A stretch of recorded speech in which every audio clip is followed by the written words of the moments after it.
கோடீஸ்வரி பயங்கர டென்ஷனாக இருக்காங்க. ஐயோ! பிரபாவ காணுமே! அவ வேற விஜய விரும்புனது தெரியாது எனக்கு அப்படின்னு சொல்லிட்டு பயங்கரமா ஃபீல் பண்ணிட்டு இருக்காங்க. எங்க இருப்பான்னு தெரியலையேன்னு சொல்லிட்டு ஃபோன் பண்றாங்க. ஃபோன் அட்டெண்ட் பண்ணவே இல்ல. பிரபா ஒரு பார்க்ல உட்காந்துட்டு இருக்காங்க. அப்படியே விஜய் ஃபோட்டோவே பார்க்குறாங்க. விஜய் உன்னை எனக்கு ரொம்ப பிடிக்கும். உன்னை நான் லவ் பண்ணேன்.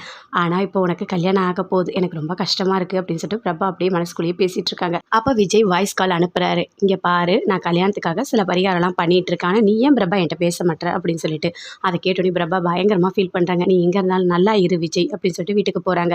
வீட்டுக்கு போனோடனே கோடீஸ்வரி ஓடி போய் அப்படியே ஹக் பண்ணிக்கிறாங்க. ஹக் பண்ணிவிட்டு என்ன ஆச்சு, ஏன் ஏன் எங்கே போன நீ அப்படின்னு சொல்லிட்டு பயங்கரமாக அழறாங்க. அம்மா எனக்கு என்ன சொல்கிறதே தெரியல அப்படின்னு சொல்லிட்டு பிரபா சொல்கிறாங்க. தெரியும் பிரபா தெரியும், எனக்கு எல்லாமே தெரியும். நீ எங்கே போன, எதுக்காக போன அப்படின்னு சொல்கிறாங்க. இல்லை ஒன்றும் இல்லைம்மா, நான் சும்மா தான் வெளியே போனேன்.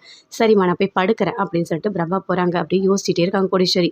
2 பேரும் சேர்ந்து படுத்துக்கிட்டே இருக்காங்க. திடீர்னு அப்படியே பிரபா தூக்க மாட்டேங்கிற மாதிரி யோசிக்கிறாங்க.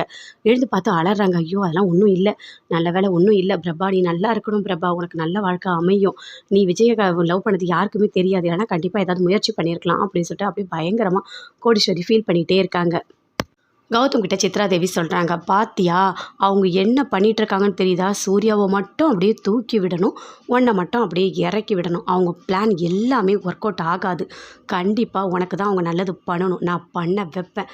நான் இருக்கிற வரைக்கும் உனக்கு நல்லது தான் கௌதம் நடக்கும் அப்படின்னு சொல்லிட்டு சித்ராதேவி பயங்கரமாக கோவப்படுறாங்க. ஐஸ்வர்யா ரூமில் இருக்காங்க. அப்போ கரெக்டாக கௌதம் வராரு. நீ பண்ணுற எல்லா ஃப்ராடையும் நான் கண்டுபிடிக்கிறேன், பார்க்குறியா என்ன பண்ணுறேன்னு பாரு அப்படின்னு சொல்லிட்டு அங்கங்கே குட்டி குட்டி கேமராலாம் வைக்கிறாரு. ஃபிக்ஸ் பண்ணிவிட்டு இனிமேல் நீ வீட்டில் என்ன பண்ணாலும் எனக்கு கண்டிப்பாக மெசேஜ் வந்துடும், நான் கண்டுபிடிக்கிறேன்.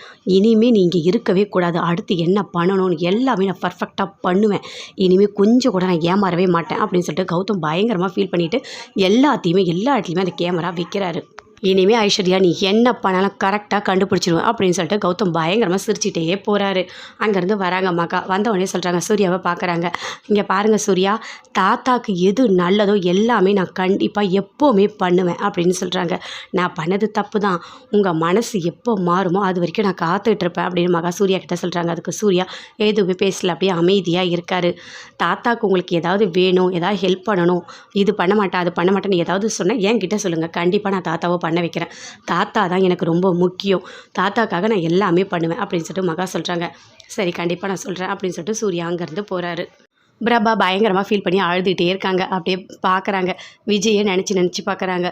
எனக்கு என்ன சொல்கிறதே தெரியல, நீ என் மனசில் இருக்கிறது எனக்கே தெரியாது.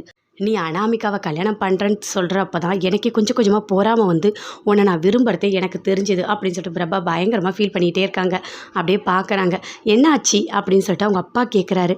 இல்லை கோடி, ஏதோ ஒரு பிரச்சனை இருக்குது உனக்கு, உண்மையை சொல்லு அப்படின்னு சொல்கிறாரு.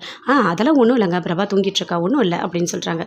எனக்கு தெரியும் கோடி, நான் உன் மூஞ்சை பார்த்தாலே கண்டுபிடிச்சிடும், ஏதோ ஒரு பிரச்சனை இருக்குது, சொல்லு என்ன அப்படின்னு சொல்லிட்டு கேட்குறாரு. அதெல்லாம் ஒன்றும் இல்லைங்க அப்படின்னு சொல்கிறாங்க. நீ சொல்லு. இல்லை பிரபா வந்து விஜயை விரும்பியிருக்கா அப்படின்னு சொல்கிறாங்க. அதை கேட்டோடனே பயங்கரமாக ஷாக் ஆகுறாரு. என்ன சொல்கிற கோடி அப்படின்னு சொல்லிட்டு. ஆமாங்க, எனக்கு இப்போ தான் தெரியும், பயங்கரமாக அழறா. அவனுக்கு வேறு கல்யாணம் ஃபிக்ஸ் பண்ணியிருக்காங்கல்ல, அதனால் என்ன பண்ணுறதுன்னு எனக்கே தெரியல.